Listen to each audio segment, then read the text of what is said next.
This is the dashboard of my room where an ESP32 is sending the sensor values securely into a cloud MQTT broker, and then we are displaying them on the Node-RED dashboard. Hello everyone, I'm Hariharnath and welcome to IoT Frontier.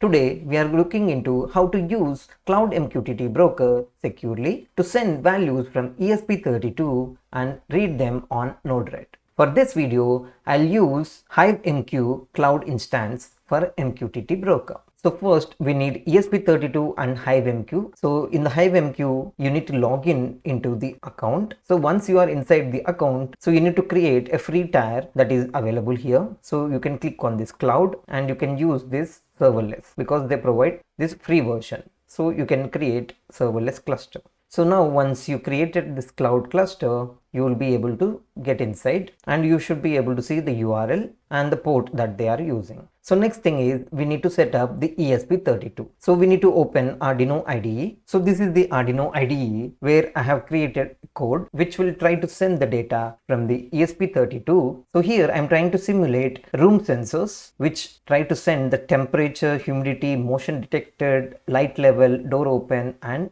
power. See, these are all from a single room of the home automation. So you can send these values to the cloud. So I am creating everything from simulated values here. So you can also use your own sensors for this if needed. And in this code, I just need to update the SSID password of my Wi-Fi and the MQTT server. So here, because I got the new value here, so I need to update. And then we need to have the MQTT username and password. So that you need to go inside the access management and first create the credentials so that you can use the username and password. And here the permissions of publish and subscribe, saved it. Now you can see the credentials are active and those credentials I try to paste here as well so that we have double authentication. So next is whenever the connection happens between MQTT client and the MQTT server sends the server certificate, and as a client ESP32 has to validate that. So to validate that we need to have a cloud CA certificate which HiveMQ uses. They use something called Let's Encrypt. So inside this Let's Encrypt you can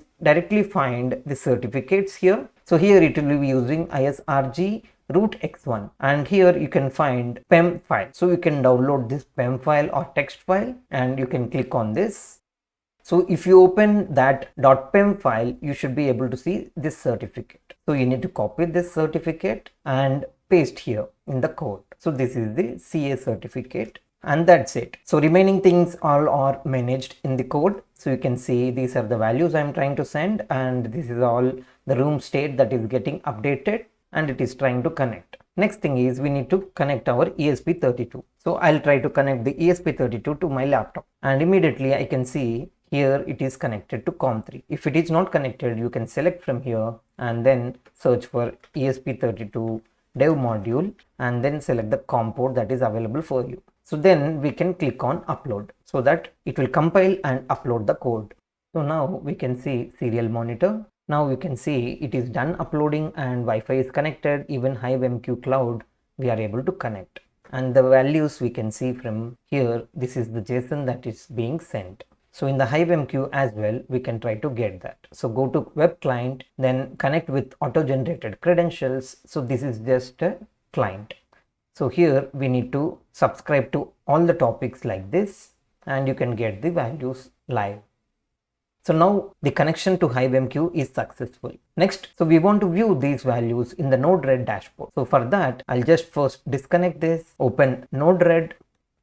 And here in the Node-RED, I need to first drag and drop MQTT. So MQTT in and we can first connect the debug. So inside MQTT in, we need to configure everything. So because we have to create a new broker, so I'll just create plus. I'll say HiveMQ latest and here I'll just copy from the overview again. So this is the server name and the port should be 8883. Use TLS and here also we need to provide the TLS certificate because we are trying to use the CA certificate. So I'll just upload the CA certificate that we downloaded and here I'll just give the name as TLS for and add. Another important thing is we are using username and password as well. So if you don't provide that, it will be not connecting. So I have provided that as well and click on add. Now the topic. So in the code we can check this is the topic. So I'll just subscribe to that and keep QoS1 and then done. Now deploy.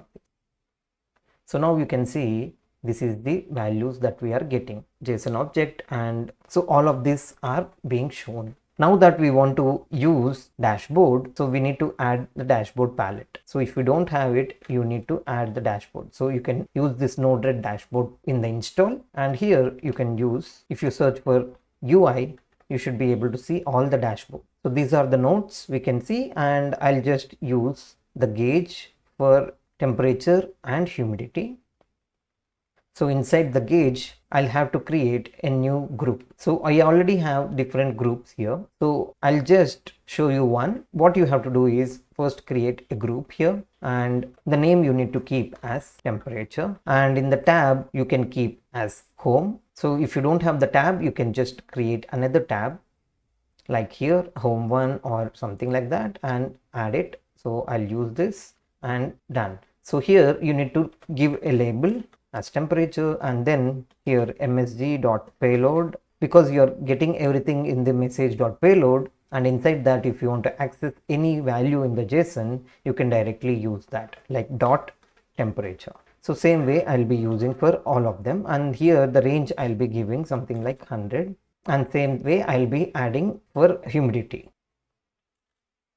And then I'll use text for some of the values like motion, light level, door status, etc. I'll just connect all of them. So I have already created status, so you can create that, and then here you can use label as status, and in the message.payload, so you can say door status, and it will be in this style. I can just use label as door status, and I'll add the remaining things as well now. So I've added for power and then light level and motion detected. So now I'll just deploy this, and you need to use something like the same URL, and after that you need to use UI.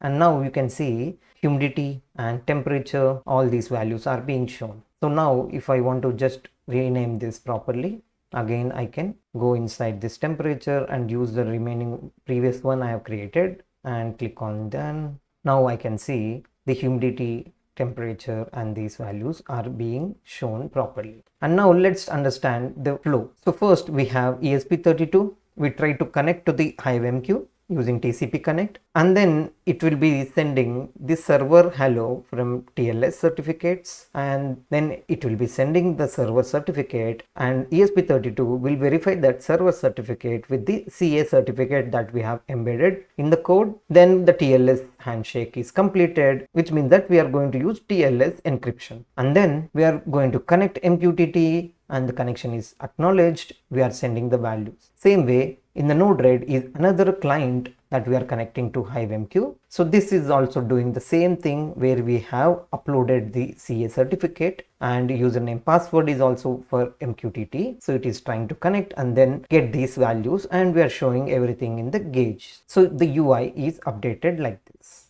If you found this video informative, please type helpful and smash that like button. If you wanted to learn IoT from scratch, then you can check out my course on Udemy from the link in the end screen and description.